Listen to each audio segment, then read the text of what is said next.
자, 오늘 우리가 이제 마태복음 강해 6장 1절에서 4절 말씀 한번 따라합시다. 은밀한 구제의 상. 은밀한 구제의 상. 우리가 이제 마태복음 5장 산상수훈을 통해서 구원받은 천국 백성들, 천국 시민들이 이 땅에서 어떤 마인드로 살아가야 되는가에 대해서 교훈을 쭉 살펴보았습니다. 그러니까 우리는 이 땅에 살지만 우리에게는요, 천국 시민권의 법이 적용된다는 것이죠. 네. 그래서 지난 주간에는 율법의 완성은 사랑이다. 주님의 무조건적인 그 십자가의 사랑만이 이 세상을 변화시킬 수 있는 유일한 기름을 이제 말씀해 주셨습니다. 그래서 오늘 이 본문 6장도 5장의 산상수훈과 이렇게 연결이 되는 그런 구조로 되어 있어요. 바로 구제에 대한 말씀이에요. 구제. 따라서 구제. 구제품이 아니라 구제예요. 이 구제라고 하는 것은 이웃과 나를 알고 있는 이웃과의 관계에서 발생되어지는 일종의 관계 문제를 주님이 다루고 있어요. 이 구제에 대한 이 신명기 15장 10절에 보면 구제는 해도 되고 안 해도 되는 그런 우리의 선택에 있는 것이 아니라 하나님의 명령이 바로 구제에 관한 여러분 문제입니다. 그러니까 구제는 하나님 명령이라는 거예요. 그래서 신명기 15장 10절에 보면 너는 반드시 그에게 줄 것이요, 즉 구제할 것이요, 줄 때는 아끼는 마음을 품지 말 것이니라. 이로 말미암아 내 하나님 여호와께서 네가 하는 모든 일과 네 손이 닿는 모든 일에 네게 복을 주시리라. 아멘. 할렐루야. 아멘. 그러니까 명령이라는 거죠. 하나님의 백성들에게 구제는 옵션이 아닌, 선택이 아닌 반드시 행함으로 실천해야 되는 믿음의 덕목이라는 것이죠. 그런데 조건이 있어요. 마음을 아끼지 말라는 거예요. 아까워하는 마음, 억지로 이런 마음을 품지 말고 감사함으로, 기쁨으로, 그래서 자원하는 마음으로 구제할 때에 우리 하나님께서 복을 주신다고 약속했는데 어떤 복이에요? 네가 손이 닿는 모든 일에. 이 말은 뭐예요? 우리가 하는 모든 일에 하나님이 복을 주신다는 거예요. 아멘. 할렐루야. 아멘. 예. 그래서 여러분 복을 받으려면 구제를 많이 하시기 바랍니다. 나부터 좀 구제해봐요. 할렐루야. 예, 이와 비슷한 말이 잠언서 우리 유명한 말씀 11장 24절 25절에 나와 있죠. 뭐라고 나와 있냐? 흩어 구제하여도 더욱 부하게 되는 일이 있나니, 예, 과도히 아껴도 가난하게 될 뿐이니라. 그러면서 뭐라고 나와 있냐? 구제를 좋아하는 자는 풍족해질 것이요, 남을 윤택하게 하는 자는 자기도 윤택하여지리라. 네, 이게 말이에요. 하나님의 성경의 약속의 말씀이에요. 그러니까 남을 도와주고 남의 잘 될 수 있도록 구제하고 남에게 선한 것을 베풀면 내가 여러분요 풍족해질 것이요, 여러분 하나님의 그 큰 놀라운 복을 받게 된다는 것이 성경 말씀의 약속입니다. 사실 이 믿음 생활이라고 하는 것은 사람과의 관계가 꽃이에요. 네. 이게 관계성의 문제라는 거죠. 그래서 나를 알고 있는 그 이웃과의 관계가 올바르지 못하면 사람들 눈에 볼 때 대단한 믿음 같아 보여도 이것은 전부 페이크예요. 속임수라는 거죠. 왜냐하면 하나님과의 올바른 믿음의 관계가 정립이 된 사람은 자연스럽게 이웃과의 관계도 좋은 관계가 여러분요 될 수밖에 없기 때문입니다. 이것은 원리입니다. 그래서 주변의 신앙은 참, 야, 저 집사님, 저 장로님 믿음이 신앙이 대단한 것 같은데, 근데 이 사람들과의 관계가 엉망이에요. 그러면 여러분, 그래서 이 직분은 장로고 권사고 집사지만 막 손가락질을 받잖아요. 인정받지 못하잖아요. 이 사람은요 100% 하나님과의 관계가 잘못된 사람입니다. 이것은 이게 원리라는 얘기죠. 우리 예수님 당시 유대인들이요 참 기도를 많이 하고요 금식도 많이 하고 이제 구제 또한 많이 했어요. 오늘 예수님께서 6장에는요 차례대로 말씀하거든요. 첫 번째가 구제고 두 번째가 기도고 구제와 기도, 그 다음에 마지막이 금식에 대한 문제거든요. 사도행전 6장에 보면 헬라파 유대인들이 매일 구제에 빠지게 되죠. 그래서 히브리파 사람을 원망하니 이렇게 나와 있어요. 그러니까 이 유대인들이 매일 구제에 빠져 있었어요. 왜 그렇게 구제에 빠져 있었냐? 그들의 머릿속에는, 그들의 사회적인 통념 속에는 구제를 많이 하는 것이 상당히 선한 일이고 하나님이 기뻐하는 일이라는 것을 그들은 머릿속에 이제 담겨져 있기 때문에, 그래서 구제에 완전히 빠져버린 거예요. 자, 문제는 정말로 어려운 사람들을 순수한 마음으로 불쌍히 여기는 마음으로 해야 되는데 그렇지 못했다는 거예요. 뭐예요? 거기에는 계산이 깔려 있다는 얘기죠. 무슨 계산일까요? 가장 먼저 사람들에게 인정받고 칭찬받기 위해서. 야, 저분은 정말 선해. 저렇게 많은 구제를 하는 거 보니까 참 마음이 착하고 정말 아름다운 것 같아. 예, 인정받는 거죠. 그래서 이 사람들에게 인정받고 칭찬받기 위해서 누구보다도 앞장서고 열심히 했던 사람들이 여러분이 잘 아는 바로 바리새인들입니다. 그래서 예수님 성경은 그들 외식하는 자들이라고 이렇게 말씀하셨어요. 이 외식은 밖에 나가서 레스토랑에서 밥 먹는 게 아니라, 외식하는 게 아니라, 이것은 헬라의 원어로 보면 무슨 뜻이냐면요, 가면을 쓰고 연기하는 거예요. 자, 뭘 쓰고 연기한다?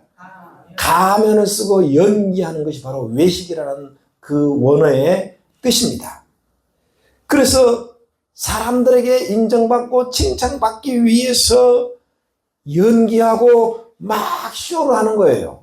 이게 바리새인들이에요. 그래서 예수님은 외식하는 바리새인들이요 라고 예수님께서 그들의 마음을 지적했죠. 그래서 우리는 할 수 있는 한 진정성이 담긴 마음의 진심에서 우러나오는 바로 이 구제에 대해서 교회가요 되도록이면 앞장서야 될 줄로 믿습니다. 지금 그 산불난데가 어디 쪽이죠? 영남 쪽이죠, 그죠? 예. 그쪽에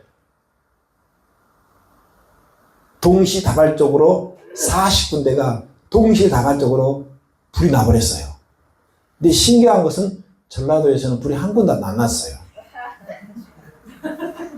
이게 참 기적이에요, 그죠? 사실 전라도가요 더 건조하거든요. 예. 그런데 이제 그쪽에는 바람이 좀 덜하지만 그 영남 지방에는 동해안이기 때문에 바람이 상당히 세요. 그 효과를 다 계산했는지 모르겠지만 어쨌든 간에 이것은 있을 수 없는 일이 벌어진 거예요.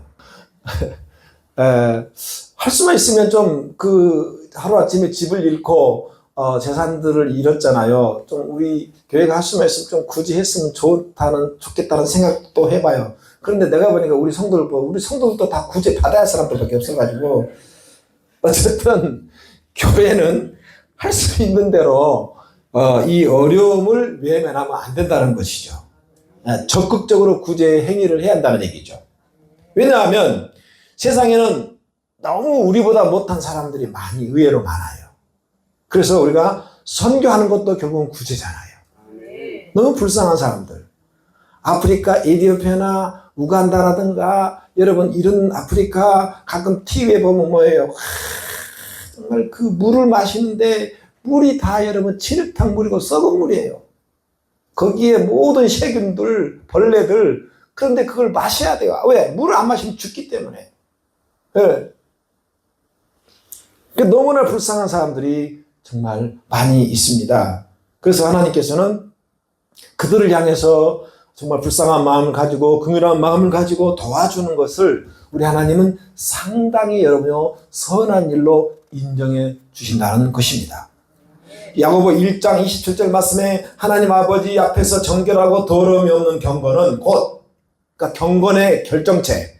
경건의 결정체가 뭐냐? 기도 많이 하고 뭐 성경 많이 읽고 물론 맞습니다만은 더러움이 없는 경건은 곧 고아와 가부를 그 환난 중에 돌아보고 또 자기를 지켜 새 속에 물들지 아니한 그것이니라 라고 기록되어 있어요. 어려운 이웃상에서 손을 펼 수 있어야 한다는 거예요. 따라서 우리는 하나님이 기뻐하는 구제가 무엇인지 정확히 알고 이것을 실천하는 우리 빛나게 성도님 되시기를 축원을 드립니다. 아멘. 그럼 우리는 어떻게 구제해야 돼요? 첫째, 본문에 보면 여러분요, 주님께서 뭐라고 말씀하셨냐? 내 구제함을 은밀하게 하라는 거죠. 뭐 어떻게 하라고요?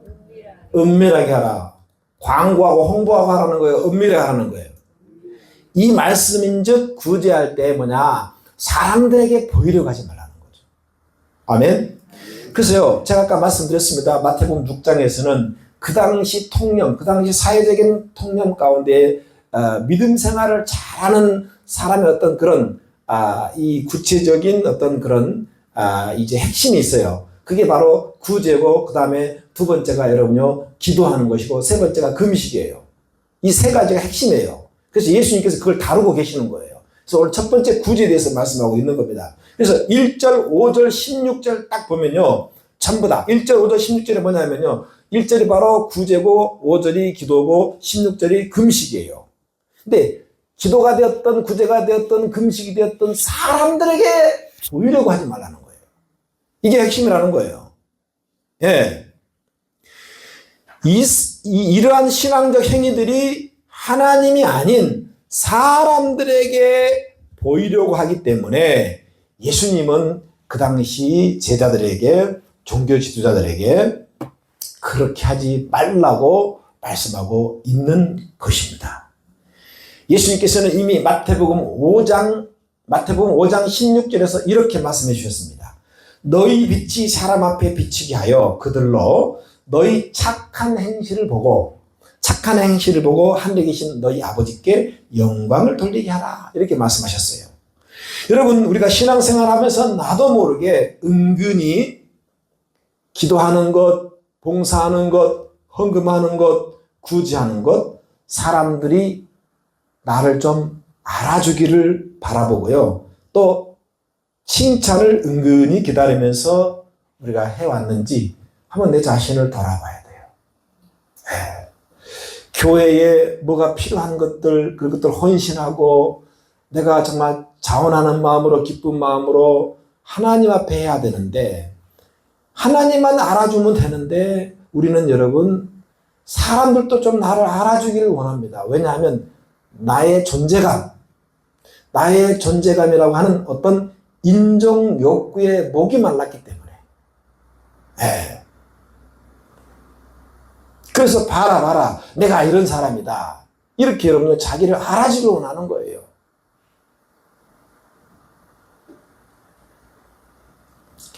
사람이라고 하는 것은 이렇게 본능적으로 인정받고 싶어하는 인정 욕구가 다 있어요. 예? 칭찬받고 사는 거죠. 여러분, 선한 사마리아 사건 너무나 유명합니다. 아시죠? 예.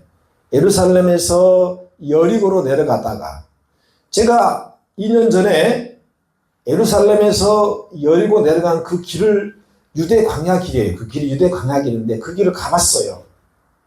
그런데 여러분, 그 유대 광야에는요, 사람이 아무도 없고요. 그냥 짐승만 좀 있을 뿐이에요. 예? 짐승들만. 지금은 약간 그 쿠르드족이라고 하는 그 쿠르드족이 좀 있긴 있더라고요. 그런데 제 생각에는 아마 그 당시 강도 맞은 사람이 아마 쿠르드족에 의해서 강도 맞은 것 같아요. 예. 그 여러분, 이 예루살렘에서 어쨌든 뭐 예배를 드렸던 뭐였던 일단 일정을 마치고 여리고로 쭉 내려가요. 그 광야길이 굉장히 험난한 길이란 말이에요. 아주 힘든 길이에요. 그런데 거기서 뭐예요? 강도를 만난 거예요. 아무도 없는 외딴 곳에서. 그래서 죽게 되었어요. 다 뺏기고 칼에 찔려가지고 피를 흘리고 죽게 생겼어요. 근데 마침 그 길을 지나가던 레위인 제사장, 이들은 그 당시 모든 이스라엘 민족으로부터 존경받는, 인정받는 여러분 계층들이 아닙니까? 레위 제사장들. 그런데 못 본 채 지나가 버렸어요. 그렇죠? 왜 지나갔을까? 분명히 여러분 구제하고 살려야 되는데 왜 지나갔을까? 이렇게 생각을 해보세요. 계산이 깔려 있습니다. 어떤 계산일까요? 만약에 거꾸로 생각해서 이 강도 맞은 자가 예루살렘 성전이 있는 사람들이 많이 다니는 사거리나 사람들이 많이 있는 어떤 길가에서 강도를 만나서 그렇게 피를 흘리고 죽어갈 때 레위인 제사장은 절대 그냥 지나가지 않습니다. 이때다. 내가 사람들에게 칭찬받고 인정받을 최고의 기회다 해서 얼른 말에서 뛰어내려가지고 여러분 그 사람들이 많이 보는 앞에서 여러분 보란 듯이 그 사람을 여러분 치료해주고 도와주고 최대한 그 사람을 살리려고요 광고했을 거예요. 역시 제사장 레위인은 달라. 얼마나 사람들이 여러분요 더 칭찬할 것 같아요. 그런데 하필이면 지금 그 강도 맞은 자가 아무도 없는 사람들이 없어요. 그래서 내가 저 사람을 살려줘도 누구한테 인정받고 칭찬을 받을 수가 없어. 그냥 지나가 버린 거예요. 그런데 선한 사마리아인은요, 그 사람도 역시 그 길을 동일하게 걷다가 지금 보니까 죽게 생겼어요. 그래서 얼른 뛰어가서 그 사람을 다 치료해주고 자기 말에 태워서 그 다음에 주막에 가가지고 지금 바쁜 일정 때문에 나는 떠나지만 내가 돌아올 때까지 이 사람을 치료해 주세요. 만약에 비용이 발생되면 내가 다 지불하겠습니다. 라고 얘기해 주고 여러분 떠났어요. 예수님이 말씀하십니다. 이들 중에 누가 내 이웃이 되겠느냐. 지금 이웃관계를 말하고 있는 구절의 이웃관계예요. 그러니까 이 사마리아는 누가 보든 말든 사람을 의식하는 것이 아니라 오직 그 생명을 살리기 위해서 여러분요 적극적으로 그를 도왔다는 겁니다. 우리 교회에서 지금 몇 년째 붕어빵 전도를 합니다. 예, 여름에는 또 이제 빙수 전도를 하죠. 예. 중요한 것은 그거예요. 이 전도를 통해서 붕어빵 빙수를 통해서 많은 사람들을 전도해서 교회에 이렇게 데려다가 채우는 것도 중요하지만 그것도 있지만 여러분 우리는 또 다른 생각을 해봐야 됩니다. 그게 뭐예요? 정말 지나가는 사람들, 물론 그 사람들 부자도 있을 것이고 또 먹고 살만한 사람도 있을 것이고 그렇지만 진정으로 또 힘들고 어려운 사람도 있다는 거예요. 그들을 위해서 그들이 한 사람 됐든 두 사람 됐든 그들이 여러분요 이것을 먹고 뭔가 마음에 기쁨을 얻고 뭔가 정말 마음에 정말 위로를 얻는다면 우리는 그걸로 좋게 해야 돼요. 할렐루야. 그래서 누가 알아주든 알아주지 않든 우리는 계속 하는 겁니다. 왜냐하면 누가 알아주길 원하면 그건 벌써 바리새인적인 발상이에요. 우리가 사람의 눈을 의식하면서 옛날에 누가 말했더라? 척하면 안 된다는 거예요. 한번 더 척하지 맙시다. 척하면 안 돼요. 사람들에게 인정받으려고 하지 말고 하나님께 상을 받을 수 있는 여러분 우리 빛나게 성도 되시길 축원을 드립니다. 그냥 사람에게 인정받아버리면 더 이상 하나님의 상은 없다고 말씀하고 있잖아요. 그래서 우리 모든 구제 또한 신앙의 모든 출발점은 먼저는 하나님께 있어야 할 줄 믿습니다. 하나님께 영광 돌리는 그 자체만으로도 만족하고 감사했다는 얘기예요. 사람에게 잘 보이기 칭찬받기 위해서 신앙생활하면 아무런 상을 받지 못한다고 예수님은 경고하고 있어요. 두 번째로 우리 하나님은 다 보고 계신다는 겁니다. 아멘.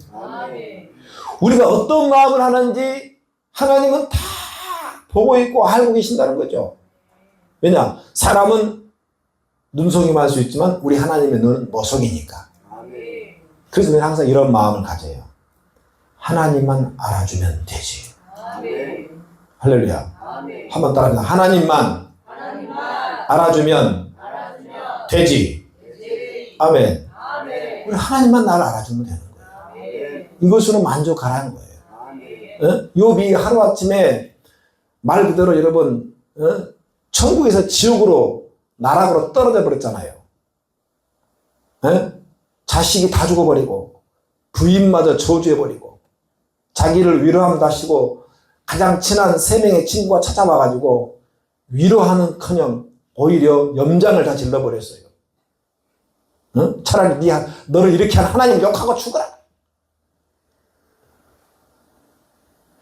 하지만 욥은 사람들이 뭐라고 얘기하든 말든 간에 개의치 않고 하나님 앞에 나의 예의 고백을 합니다. 찬양의 고백을 해요.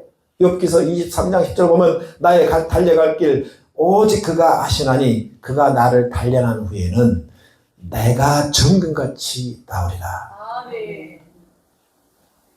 하나님은 자신의 진실한 마음을 알고 계실 것이라고 믿기 때문에 이런 담대한 고백을 할 수 있었다는 거죠. 할렐루야.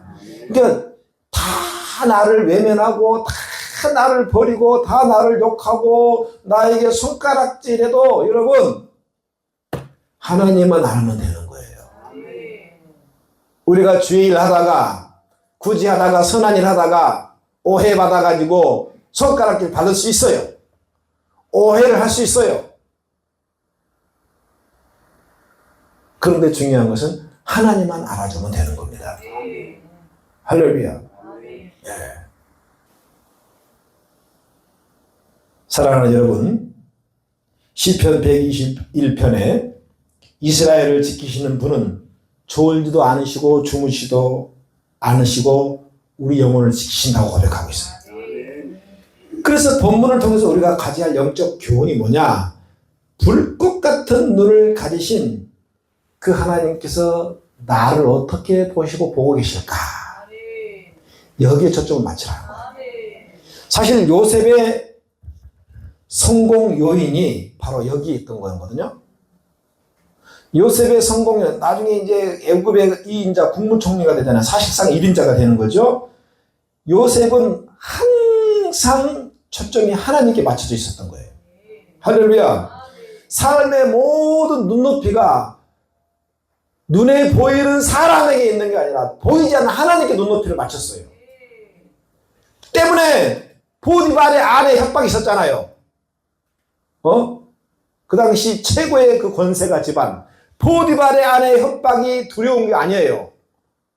눈에 보이는 보디발의 그 권세, 보디발의 아내의 권세, 이게 두려운 게 아니라 보이지 않는 하나님이 더 두렵기 때문에 자기 주인의 말을 거절하고 그 유혹의 자리를 빠져나온 겁니다.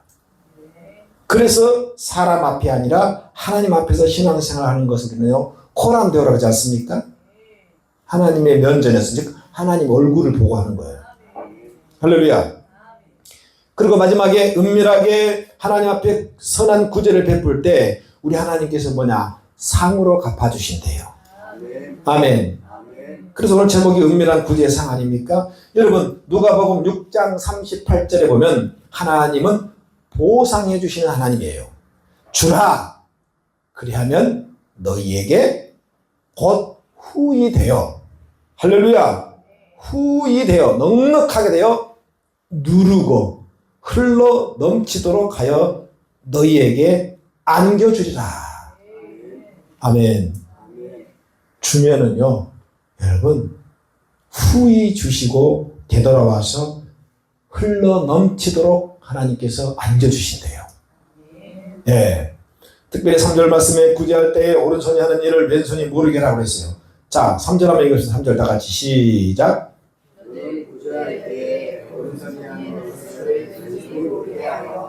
자 오른손이 하는 일 왼손이 모르게 하라. 히브리서 13장 1절 2절을 보면요 옛날 과거의 믿음의 조상 아브라함의 믿음에 대해서 다시 한번 되새기면서 뭐라고 말했냐. 사랑하기를 계속하고 손님 대접하기를 잊지 말라. 그러면서 이로써 부지 중에 천사를 대접했다. 아브라함 얘기죠.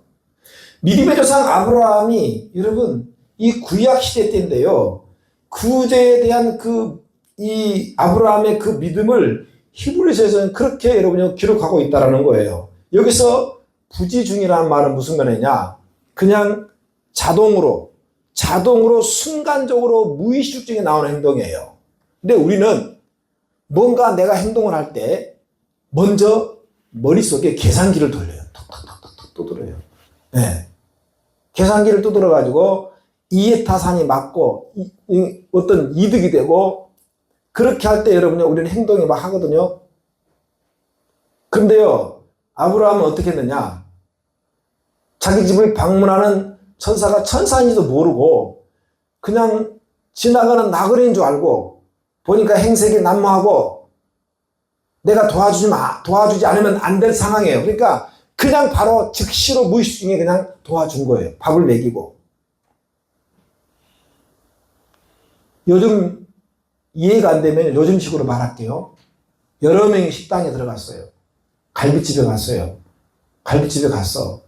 근데 딱 봐도 조금 계산이 많이 나올 것 같아. 여러 명이. 누군가는 계산을 해야 돼. 그래서 다 먹고 끄끄 가면서 이제는 나와야 돼. 그런데 보니까 화장실 가는 사람, 신발끈 메고 있는 사람, 어그저 시간 지체하는 사람. 그런데 어떤 사람 탁 가가지고 탁 카드를 제출합니다. 근데 이 사람은 그냥 계산 안 하는 거예요. 부지 중에 그냥 계산하지 않고 그냥 무의식적으로 자기가 대접해야 되겠다고 탁 그냥 계산해버린 거예요. 이런 사람 되시길 축원드립니다. 응? 괜히 화장실 가고 신발 매지 말고. 이게 바로 여러분이 왼손이 하는 뭐지? 그래 오른손이 하는 일을 왼손이 모르게 하는 거예요. 이해가 되셨어요? 어떻게 오른손이 하는데 여러분 왼손이 모를 리가 있어요. 같은 지체인데 금방 표가 아는데. 그래서 이 말은 뭐냐. 계산하지 말고 부지 중에 정말 아주 능동적으로 그저 무의식적으로 그냥 나는 그리스도인으로서 나는 마땅히 사람들을 대접하고 나는 사람들을 사랑하고 구제해야 된다는 그런 마음으로 이거 하라는 얘기예요.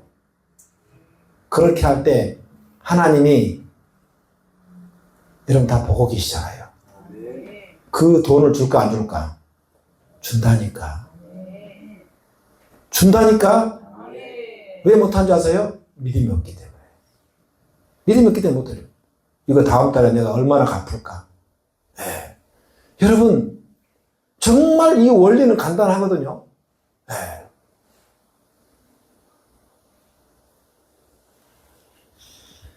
어떤 보상이나 계산이 깔려있는 것이 아니라 그저 기쁘고 감사하고 즐거운 마음으로 자동적으로 우러나와서 하는 것이 바로 오른손이 하는 일을 왼손이 모르게 하는 겁니다. 할렐루야. 당연한 일로 여기고 당연히 한 일로 여기고 사람들이 알아주기를 기대하지 않고 선을 베푸는 거, 이것이 바로 오른손이 하는 일을 왼손이 모르게 하는 일인 줄로 믿습니다. 사도행전 9장 36절에요. 욥바성에 과부한 사람이 살았죠. 다비다죠. 다비다가 어느 날 갑자기 죽었어요. 생명을 잃었어요. 근데 다시 여러분요 부활하죠. 베드로를 통해서 부활할 수 있었던 것도 평소에 다윗은요 구제왕이었어요. 선한 일을 많이 베풀었어요. 그런데 죽었는데 그 생명을 여러분 하나님께서 사도를 보내가지고 여러분 다시 살려가지고 부활한 거예요. 하나님 갚아주셨어요. 할렐루야. 하나님이 기억하고 있다니까. 아멘. 할렐루야. 그러니까 오늘부터 카드를 주라고요. 여러분 옛날 중국에 선교사 한 분이 파송된 선교사 한 분이 아주 산골 마을의 오지에 전도를 갔다가 돌아온 길에 엄청난 비가 막 장맛비가 쏟아져 버린 거예요. 그래서 갑자기 막 홍수가 불어나가지고 자기도 모르게 그냥 물에 쓸려가가지고 물에 빠져버린 거예요. 허우적됐죠. 때마침 그곳을 지나가던 한 중국인이 떠내려가는 선교사를 여러분 건져줬어요. 생명의 은이지요. 생명의 은이네요. 너무나 고마운 이 선교사님께서 큰 절을 그 사람에게 올리면서 선생님 이름만이라도 좀 알려주세요. 제가 평생 선생님을 위해서 기억하며 살겠습니다. 그랬더니 지나가던 이 중국 사람이 이렇게 말했어요. 성경에 선한 사마리아인의 사람의 이름이 기록되었습니까? 여러분 선한 사마리아 이름이 나와요 안 나와요? 안 나와요. 그냥 선한 사마리아인으로 기록되어 있어요. 이렇게 반문을 하고 가던 길을 그냥 갔대요. 그렇습니다. 선한 사마리아는 한 생명을 살려주었음에도 불구하고 성경 이름이 안 나와요. 그런데 중요한 것은 주님이 기억하고 있었던 거예요. 선한 사마리아인의 오른손이 하는 일을 바로 왼손이 모르게 하는 거 봐서 그걸 얘기하는 겁니다. 할렐루야. 우리는 이 말씀 중에 오늘 자신을 돌아봐야 할 줄은 믿습니다. 왜 나에게 기도의 응답이 없고 그토록 많은 신앙생활 수십 년 신앙생활하고 봉사와 충성을 열심으로 다했지만 왜 열매가 없는가?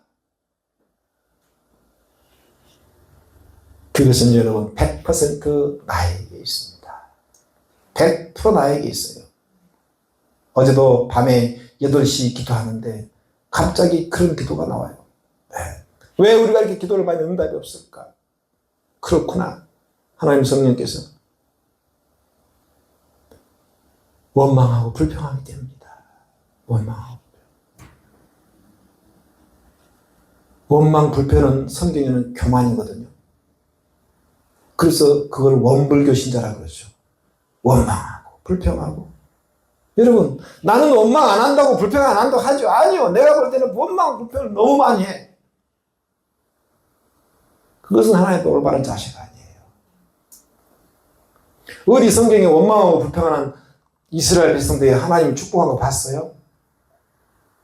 하나도 없어요. 오늘 아침에 청년들에게 얘기했지만 이사야서 63장 9절 10절에 보면요. 하나님께서 원망하고 불평한 이스라엘 백성들 돌아서서 내가 그들의 대적자가 되겠다고 말씀하신 거예요. 그러니까 우리 원망 불평을 버리시라는 거예요. 네? 원망 불평은 표정과 말로 다 나와요. 그래서 하나님 어제 밤에 갑자기 성령께서 그래서 응답이 없다는 거예요. 나에게 그렇게 갑자기 감사한 마음으로 해야 되는데 우리는 내 지금의 상황과 내 지금의 여러분요 이 현상을 보면 죽을 것 같아요. 죽을 것 같아. 근데 그 상황 나의 상황을 하나님이 모르신 이유가 있습니까? 그럼에도 불구하고 우리는요 찬양하고 감사하면 우리 하나님께서 여러분요 어련히 알아서 해주시겠다. 그런데 우리는 거기서 원망하고 불평합니다.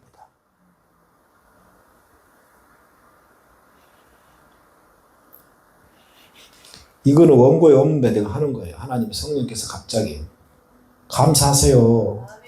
할렐루야. 네, 원망하면 하나님이 대표로 입을 깎아버려요. 오리주둥이 되지 마요. 오리주둥이. 네. 무조건 우리는 감사해야 돼요. 범사에 감사해야 돼요. 생명의 죽음 앞에다 감사해요. 여러분 선교자들이 주님 오늘 내 생명을 받아주시는 걸 믿습니다. 감사합니다. 할렐루야. 우리가 그런 상황은 아니잖아. 아무리 힘들고 어려워도. 그런 상황이에요? 아니잖아. 감사하세요. 네. 우리 자신을 돌아봐야 돼요. 그토록 봉사하고 왜 열심을 냈는지 열매가 없는지 여러분 기쁨과 은혜가 없이 살아왔다면 우리는 결단해야 돼요. 나에게 문제가 있는 거예요. 따라서 우리가 우리의 구제가 하나님만 알아주시면 된다는 그 믿음의 구제가 될 줄로 믿습니다. 예, 은밀한 중에 하나님 갚아주시기 때문에. 사람에게 인정받으려고 하는 행위는요 더 이상 하나님으로부터 아무런 상이 없어요. 국물도 없어요. 사람에게 보이려고 하는 것은 이미 하나님과 뜻과 거리가 변절된 거예요. 사람들에게 인정받고 영광을 받으려고 애쓴다면 정말 불쌍한 겁니다. 마지막 결론, 유대인들은 아까 말한 것처럼 종교생활의 3대 경건 3가지가 있다고 말씀했어요. 6장에 기록된 첫 번째가 구제고 둘째가 기도고 세 번째가 금식이라고 했습니다. 예수님께서 그렇기 때문에 이 3가지를 차례대로 다루고 있어요. 오늘 첫 번째가 구제죠. 오죽하면 이스라엘의 지혜 문서인 토비트에서 1장 8절에 금을 쌓아 모으는 것보다는 구제하는 것이 더 좋으니 구제는 사망에서 구해주고 모든 죄를 깨끗하게 한다 이렇게 일할 정도로 구제를 심도 깊게 다뤘어요. 또한 랍비 교훈 가운데에 구제를 행한 자는 모든 제사를 드린 자보다 크다라고 할 정도로 구제에 대해서 우리 하나님께서 최고로 여긴다는 겁니다. 할렐루야. 따라서 우리는 오늘부터 어떤 구제가 되었던 순수하고 선한 마음으로 담은 구제가 되시길 바랍니다. 그렇게 할 때 하나님의 진정한 은혜와 사랑의 역사가 나타나야 될 줄로 믿습니다. 하늘의 상을 많이 받을 수 있는 저와 여러분 되시길 축원을 드립니다. 기도합니다.